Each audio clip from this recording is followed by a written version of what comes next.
बिस्मिल्लाहिर्रहमानिर्रहीम। मेरा नाम डॉक्टर समीना हक है। मैं बेसिकली तो एक गायनेकोलॉजिस्ट हूँ और ऑब्स्टेट्रिशियन हूँ, लेकिन मेरी स्पेशलिटी इनफर्टिलिटी है। मैं friends IVF and ICSI centre की मेडिकल डायरेक्टर हूँ, जिसकी 2 ब्रांचेस हैं, एक फैसलाबाद में और एक लाहौर में।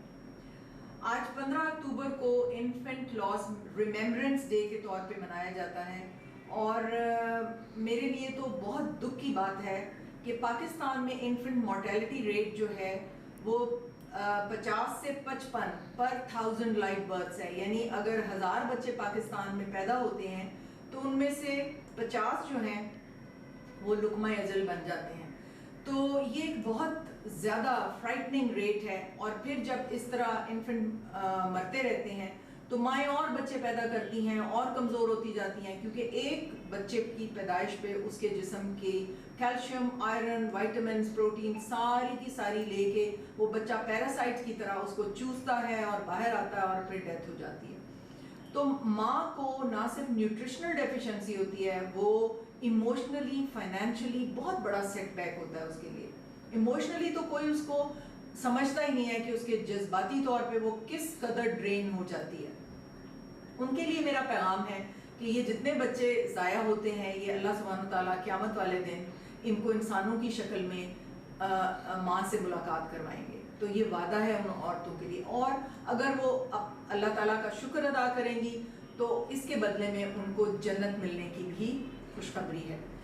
इन्फेंट मोर्टेलिटी इस कदर हाई है पाकिस्तान में कि इसके लिए हुकूमत तो कोशिश कर रही है, लेकिन इलिटरेसी जो है, वो जो जहालत है हमारे मुल्क में, जो पढ़े लिखे लोग नहीं हैं, बच्चियों को पढ़ाया नहीं जाता, उनको खुद को पता होना चाहिए कि बच्चा क्यों ज़ाया हो सकता है।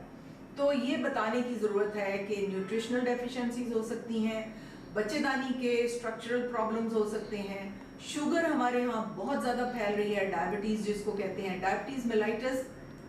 अगर किसी बच्ची में जीन्स भी हैं, उसके माँ बाप के अंदर जीन्स हैं और वो उसके अंदर ट्रैवल करके आ गई हैं, तब भी उसकी बच्चादानी जो है वो बच्चे को पहले बाहर फेंक सकती है, मेम्ब्रेन्स रप्चर हो सकती हैं, इन्फेंट मोर्टेलिटी बहुत हाई हो जाएगी। तो हार्मोन्स की वजह से तो बहुत कम बच्चे ज़ाया होते हैं। ज़्यादातर माँ की न्यूट्रिशनल डेफिशिएंसी, आयरन की डेफिशिएंसी, नेचर हमेशा माँ को बचाती है। अगर उसको लगता है कि ये दिल का अर्जा है या खून की शदीद कमी है तो वो बच्चे को बाहर फेंक देगी माँ की जान बचाने के लिए।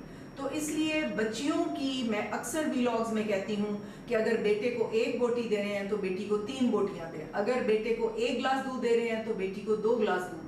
लेकिन ये अनफॉर्चुनेटली उलट है। बच्चियों को तो बोटी नसीब ही नहीं होती, वो कोई बेटा छोड़ दे तो उसकी प्लेट में से शायद कोई माँ बच्ची खा ले या माँ खा ले।